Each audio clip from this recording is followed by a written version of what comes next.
జై శ్రీరామ్. ఒక హిందూగా గర్విద్దాం, శ్రీరాముని పూజిద్దాం. Rebel star Prabhas, darling Prabhas. ఈ డార్లింగ్ ప్రభాస్ ఎప్పుడు వార్తల్లో ఉంటాడు. అది నెగిటివ్ కానీ పాజిటివ్ కానీ. పాజిటివ్ చేసేవాళ్ళు పాజిటివ్ చేస్తారు, నెగిటివ్ చేసేవాళ్ళు నెగిటివ్ చేస్తారు. ఇప్పుడు ఎందుకు వచ్చింది ఆ విషయం అంటే, రామమందిరం అయోధ్యలో రామమందిరం 22వ తారీఖు సంపూర్ణంగా వస్తుంది.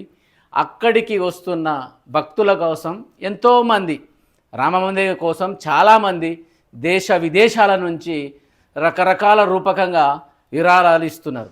కానీ మన డార్లింగ్ ప్రభాస్ గురించి ఎంత ఇస్తున్నాడు? 20 లక్షలని కొంతమంది, 20 కోట్లని కొంతమంది, 30 కోట్లని కొంతమంది.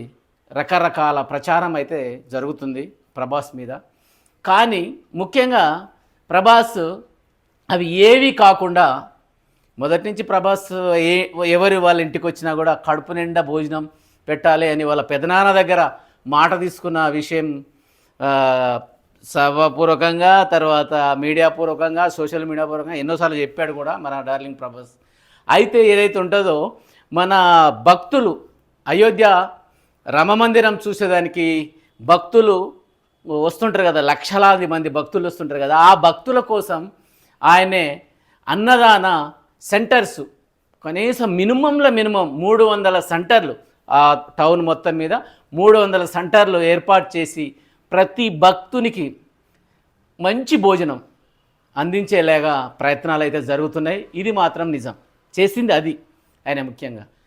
అయినా మనము అక్కడ పోయిన భక్తులకు ఎంతో కష్టంగా చాలా అవస్థలు పడతారు. వాళ్ళకు ఎలాంటి అవస్థలు లేకుండా ప్రతిరోజు 3 పూటల భోజనము ఏర్పాటు చేస్తున్నారు మన భక్తులు.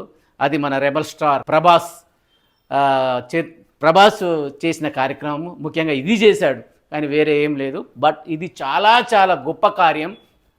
రాముడు నిజంగా మెచ్చదగ్గ, ప్రతి ఒక్క రామభక్తుడు మెచ్చదగ్గ కార్యక్రమము. అన్నదానం అంటే అంతకు మించిన దానం ఏముంటుంది చెప్పండి? అన్నదానానికి మించిన దానమే లేదు. అలాంటిది ఒక పవిత్రమైన రోజు, శ్రీరాముల వారి అయోధ్య ఆలయ నిర్మాణం జరుగుతున్న సందర్భంలో వస్తున్న భక్తులకు అన్నదానం పెట్టడం అనేది, భోజనం పెట్టడం అనేది అది ఎంత మంచి, అది ఎవరికో కానీ పుణ్యాత్ములకు రాదు.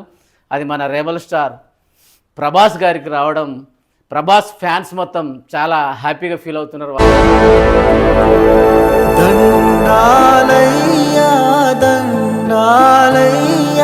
అది మన తెలుగుడు కావడం, దేశ విదేశాల్లో మంచి నేమున్న ప్రభాస్ గారికి ఈ కార్యక్రమం చేపట్టడం అనేది చాలా చాలా హ్యాపీనెస్ అనిపిస్తుంది. నిజంగా ఆయనకు ఆయుర ఆరోగ్యాలు, చాలా ఇంకా మంచి మంచి హిట్స్ రావాలని మనందరము ఫ్యాన్స్ కోరుకుందాము.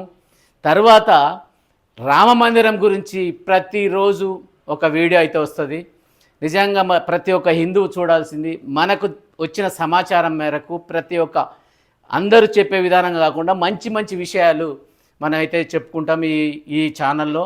ఖచ్చితంగా లైక్ చేయండి, షేర్ చేయండి, సబ్స్క్రైబ్ చేయండి. మీ ఇస్మార్ట్ చారి. మళ్ళా అడుగుతున్నా, నేను సిగ్గు లేకుండా అడుగుతున్నాను, నేను దయచేసి సబ్స్క్రైబ్ చేయండి, నా ఆవేదనను అర్థం చేసుకోండి.